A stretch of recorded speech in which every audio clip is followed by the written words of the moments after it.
দিক দিশার সাথে সাথে নাচের খেই হারিয়ে ফেলল আইরিন। ওদিকে স্টেপ ফলো করে বাকিরাও নিজেদের পার্টনার ছেড়ে দিল। পাল্টাপাল্টি হতে হতে আইরিন গিয়ে পড়ল জামিলের হাতে। ইউষা এসে পড়ল অয়নের কাছে। অপ্রস্তুতিতে মেয়েটা থুবড়ে পড়তে গেলেই ধরফর করে বুকের সাথে আঁকড়ে ধরল অয়ন। নিস্তব্ধ চোখ তুলে চাইল ইউষা। অয়নের কাছে তার এই আগমন অপ্রত্যাশিত খুব। তবে দেখল অয়ন ভাইয়ের নজর আজকেও ওর ওপর নেই। সেই যে তুষি গিয়ে স্বার্থের কাছে পৌঁছেছে, সজাগ চোখে ওদিকেই চেয়ে আছে ছেলেটা। এদিকে তুষি নিজেই হকচকিয়ে গেল। চোখ বড় বড় করে স্বার্থের চতুরের ন্যায় হাসি মুখের পানে চেয়ে রইল কিছুক্ষণ। 2 সেকেন্ডের মধ্যে কি থেকে কি ঘটে গেছে ও কিছু বুঝতেই পারেনি। পরপর খেয়াল হলো ওর হাত কোথায়। স্বার্থর বুক থেকে তড়িৎ হাতটা নামিয়ে ফেলল তুষি। মুখ ঘুরিয়ে যেতে নিল, সহসা বাদ সাধল সে পুরুষ। কনুইয়ের হ্যাঁচকা এক টান মেরে ফের বুকে এনে ফেলল। এত জোরে তুষির লিপস্টিক পরা ঠোঁট দুটো একদম শার্ট পেরিয়ে স্বার্থের নগ্ন বক্ষভাগে ঠুকে গেল অমনি। টকটকে আস্ত ঠোঁটের ছাপ বসে গেল সেখানে। স্বার্থ খোলা বুকের দিকে দেখলো একবার। রেড ওয়াইন শেডের একটা হার্ট শেপ লিপস্টিকের চিহ্ন তার ফর্সা ত্বকে দাগ তুলে আছে। তারপর দেখলো তুষির ভরকে যাওয়া মুখ।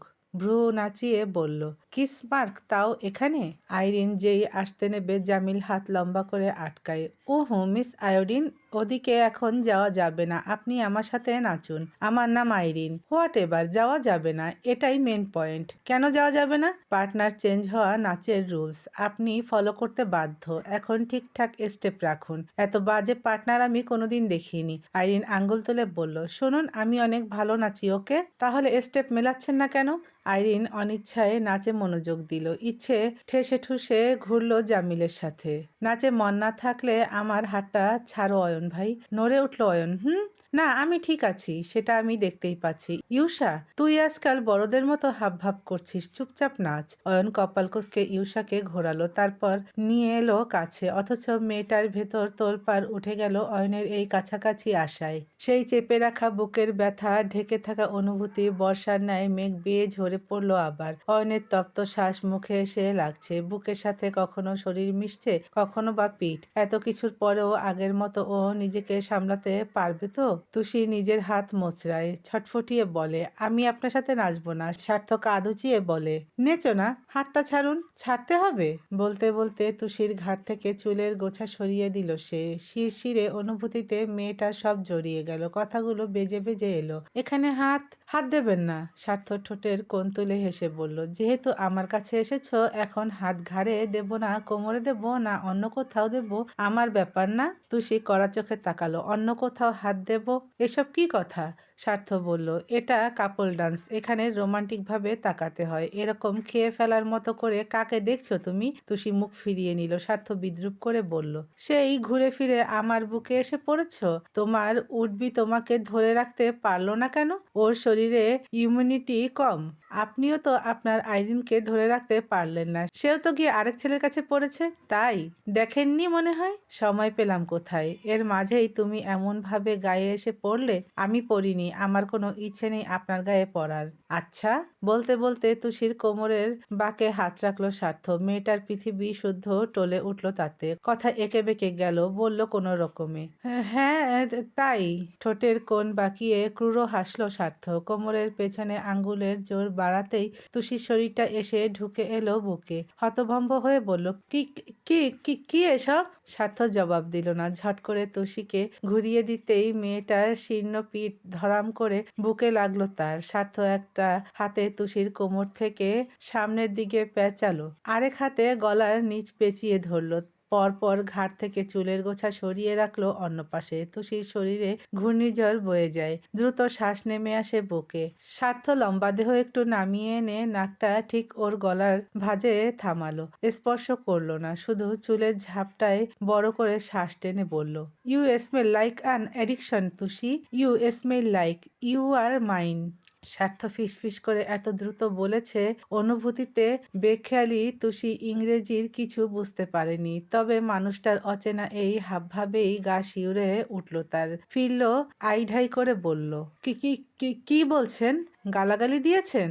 স্বার্থ হেসে ফেলল। গম্ভীর মুখ মানুষটার আজকের হাসি অন্যরকম। রীতিমতো ঝিনুকের খোলস হতে ছিটকে আসা মুক্তোর মতো বেরিয়ে এলো দন্তপাটি। তুষির চোখ থমকে গেল। বুকের ভেতর কোপ পড়ল সজোরে। বিমোহ মুগ্ধতা আর অন্তরঙ্গ হওয়ার এই দিশেহারা ভরাডুবিতে ফের তলিয়ে গেল সে। পরপরই মনে পড়ল আজকের সব নিষ্ঠুর সত্যি। মনে পড়ল একটু আগেই আইরিনের সাথে স্বার্থর বিয়ের ঘোষণা। ওর সামনেই তার বলা আমি বিয়েতে রাজি। তারপর সেদিন ওর চোখে চোখ রেখে উগরে দেয়া সেই নিষ্ঠুর বাক্য, তোমার প্রতি আমার সহানুভূতি আছে কিন্তু অনুভূতির ছিটেফোঁটাও নেই। তুষির সব মোহ মুছে গেল। অন্ধকার হাহাকারে মিলেমিশে এসে ঘিরে বসলো হৃদয়ে। চোখ দুটো ভিজে ছেয়ে গেল জলে। কার্নিশের উপচে আসা লুকোতে তুরন্ত ধাক্কা দিয়ে স্বার্থকে সরিয়ে দিল সে। ছেলেটা কিছু চমকে যায়। কোনো কিছু বুঝে ওঠার আগেই গাউনের দুমাথা দুই হাতে ধরে ছুটে যায় তুষি। বাকিদের নাচ থেমে গেল অমনি। সবাই বিভ্রান্ত নজরে চেয়ে চেয়ে দেখলো ওদের। জামিল ইশারায় ভ্রু উচালো। জানতে চাইলো কি হয়েছে। উত্তরে চোখ বুজে ঠোঁট ফুলিয়ে শ্বাস ফেললো স্বার্থ। বলল না কিছু। অয়ন যেতে নিলেই টেনে ধরল ইউষা। যেও না। কেন? ইউষা মনে মনে বলল, আমরা দুজনেই তো একই ব্যথায় মরছি অয়ন ভাই। তোমার কাছে এসে যেমন আমি ঝলসে গেলাম, তুষিও ভাইয়ের কাছে যাওয়ায় একইভাবে পড়ছিল। সেসব সইতে না পেরেই পালিয়ে গেল হয়তো। মুখে বলল, বোধহয় ভাইয়া কিছু বলেছেন, তাতে রেগে গেছে। এখন তুমি গেলে হিতে বিপরীত হতে পারে। অয়ন বিড়বিড় করে কিছু একটা বলল। ইউষা স্পষ্ট না শুনলেও মনে হলো বলছে, ভাইয়ার একটা ব্যবস্থা করতে হবে। তুষিকে দেখা গেল সুইমিং পুলের কাছে। মুখ ভার করে একদম পাড়ের কাছে গিয়ে দাঁড়িয়েছে সে। রেহেনুমা আসতে চাইলেও তনিমা থামালেন। বললেন, কিছুক্ষণ একা থাকুক। তুষি চোখের জল বারবার মুছলেও আবার গাল ভিজে যাচ্ছে। আজ একটু বেশি অবাধ্য হচ্ছে এরা। এত কাঁদাচ্ছে কেন ওকে? তুষি খোলা আসমানের দিকে বিমর্ষ মুখ তুলে চাইল। অভিযোগ করলো একরাশ অভিমান নিয়ে। আপনি কি চাইছেন বলুন তো? এমন করছেন কেন আমার সাথে? যখনই ভাবি ওনার দিকে তাকাবো না, ওনাকে নিয়ে ভাববো না, তখনই আপনি আমার সব উল্টে পাল্টে দিচ্ছেন। আজ আমি ওনার কাছে প্রচন্ড বেহায়া হয়ে গেলাম। কিন্তু আমি যে এসব চাইনি। এতকাল মানুষের কাছে চোর ছাচোর বলে গালি খেয়েও আমার এতটা সম্মানহানি হয়নি যতটা ওনার এসব হাসি ঠাট্টায় আর নিজের এই বেপরোয়ায় হলো। নিজের ওপর রাগে গা রিরি করছে আমার। মনে হচ্ছে জামাটা টেনে ছিঁড়ে ফেলতে। আপনি আমার সাথে কেন এমন করেন? সেই প্রথম থেকে আমার প্রতি আপনার কেন এত অসন্তুষ্টি? আমি বুঝি মানুষ হিসেবে খুব খারাপ? এতই খারাপ যাকে এক ফোঁটাও সুখ দেয়া যায় না? ওপাশ থেকে উত্তর এলো না। সৃষ্টিকর্তা জানালেন না কিছু। তারপর অনেকটা সময় কাটলো। পার্টি আবার ফিরল তার নিজের আয়োজনে। চারপাশে আগের মতো হই হুল্লোড়ে ছড়িয়ে গেল সবাই। যে যার মতো ব্যস্ত হয়ে পড়ল। একবার সতর্ক চোখে আশেপাশে তাকালো আইরিন। স্বার্থ জামিলের সাথে কথা বলছে। অয়নও বাপ চাচাদের সাথে ব্যস্ত। এদিকে কারোরই তেমন কোনো খেয়াল নেই। মুহূর্তে ঠোঁট টিপে এক বিশেষ উদ্দেশ্যে এগিয়ে গেল সে। সন্তর্পণে এসে তুষির পেছনে দাঁড়ালো। ফের চারপাশটা দেখে হেঁটে যাওয়ার ভান করে কাঁধ দিয়ে এক ধাক্কা মারল সজোরে। তুষির অন্যমনস্ক শরীরটা টাল রাখতে পারল না। ঝুপ করে পরনের ভারী গাউন আর 2 ইঞ্চি হিল সমেত পুলের ভেতর তলিয়ে গেল সে। ঢেউ খেলার মতো ছলকে উঠল স্বচ্ছ জল। ঝপার শব্দ আর তুষির অল্প চিৎকারে সবার নজর চকিতে ঘুরে গেল ওইদিকে। ইউষা আর্তনাদ করে বলল, তুষি, তুষি পানিতে পড়ে গেছে। বাবা, তুষি পড়ে গেছে। প্রত্যেকে হাহাকার করে ছুটে এলেন। মিনিটেই সরে পড়ল আইরিন। অথচ ঠোঁটে বিজয়ের হাসি টানতেও পারল না। দুপাশ থেকে দুটো বলিষ্ঠ যুবক দৌড়ে এসেই ঝাঁপ দিল পানিতে। হাসিটা অমনি মুছে গেল তার। তুষি সাঁতার জানতো, কিন্তু হুট করে পড়ায় নাকে মুখে পানি ঢুকে গেছে। ছটফটিয়ে হাত পা ছুটতে ছুটতে কোনো রকমে মাথাটা একটু তুলল ওপরে। রেহেনুমা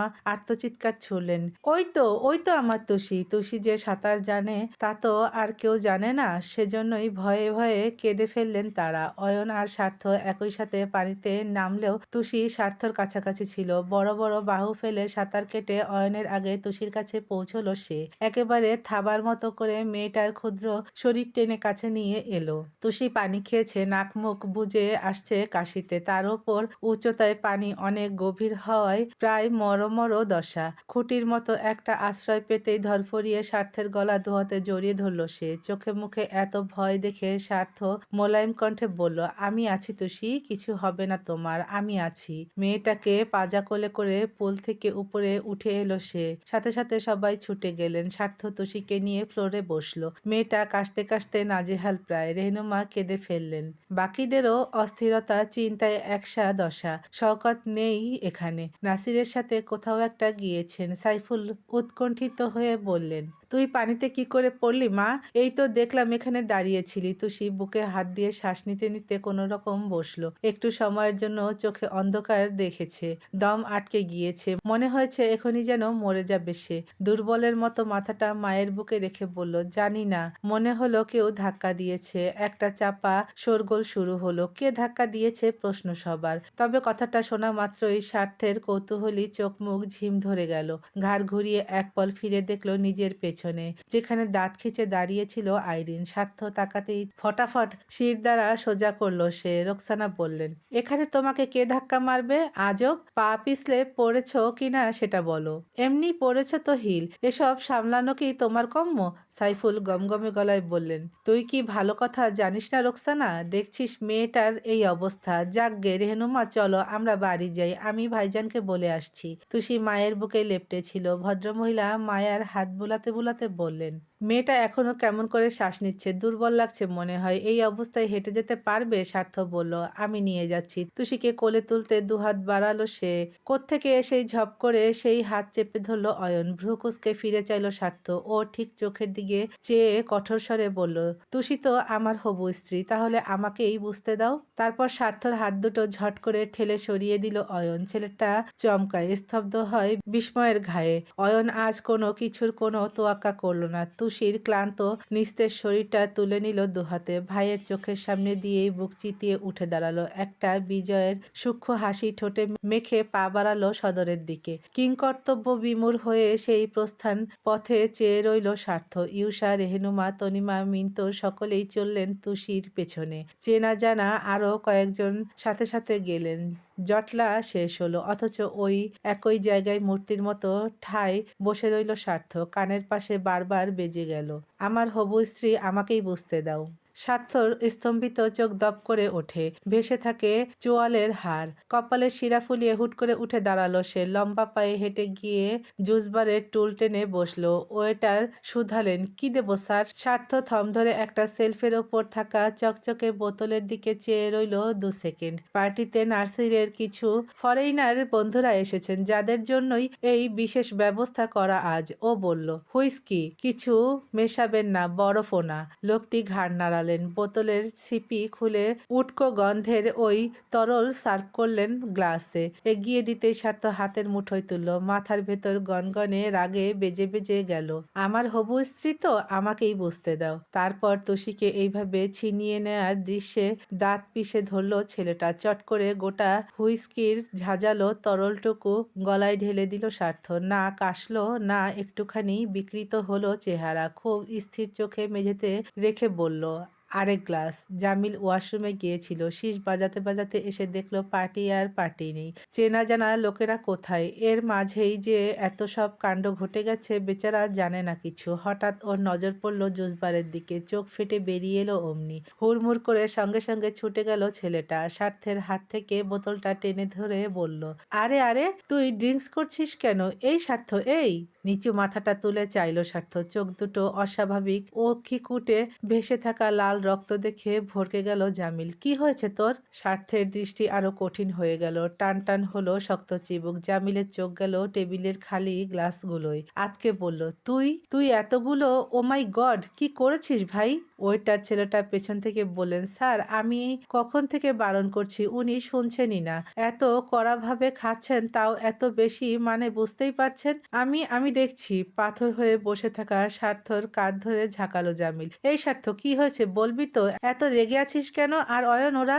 স্বার্থ কাঁধ থেকে হাতটা ঝাড়া মেরে সরালো, উঠে দাঁড়ালো তড়াক করে। হেলে পড়তে নিলেই ধরতে এগিয়ে এলো জামিল। ও হাত তুলে থামালো, কড়া চোখে বলল, আমি পারবো। পর পর এলোমেলো পা টেনে টুনে হাঁটা ধরে সে পুলের পাশ থেকে সদরের দিকে যেতে দেখেই রোকসানা এগিয়ে এলেন। উদ্বেগ নিয়ে বললেন, কোথায় যাচ্ছ বেটা? ডিনার করবে না? স্বার্থ উত্তর দিল না। পাশ কাটালো এমন ভাবে যেন কানেই শোনেনি। আইরিন মায়ের পেছনে ছিল। দিল। ব্যাপারটাই বেজায় চটে গেল সে। ছুটে এসেই পথ রোধ করে দাঁড়ালো ওর। ভীষণ রেগে বলল, আপনি এভাবে মাঝপথে চলে যেতে পারেন না। এটা কিন্তু কথা ছিল না। স্বার্থভাই স্বার্থ কানে নেয় না। উল্টে উচ্ছিষ্টের ন্যায় পথ থেকে ঠেলে সরিয়ে দিল ওকে। কিন্তু সেই সরানোর তোর এত জোরালো, একেবারে উড়ো পাতার মতো পাশের ওই পুলের ভেতর ছিটকে পড়ে গেল আইরিন। রোকসানা ও মাই গড বলে চিৎকার করে উঠলেন। জামিলের জিভ বেরিয়ে এলো দুহাত। আরেক চোট বিস্ময়ে ভরকে গেল সবাই। অথচ কোনো দিকে না চেয়েই সোজা বেরিয়ে গেল স্বার্থ। ফুঁসতে ফুঁসতে গিয়ে বসলো গাড়িতে। ইঞ্জিন চালু করার মাঝেই জামিল ছুটে আসে। জানালায় ঝুঁকে শুধায়, তুই এভাবে যাচ্ছিসটা কোথায়? ছেলেটা গাড়ি ছোটালো। হুইল ঘোরাতে ঘোরাতে দুটো বাক্য ছুড়ে দিল বোঝাপড়া করতে। তারপর চোখের সামনে থেকে সাপের গতিতে ধেয়ে গেল গাড়িটা। জামিল বিড়বিড় করে বলল, বোঝাপড়া? এই রাগ নিয়ে? গেল সব, গেল আজ।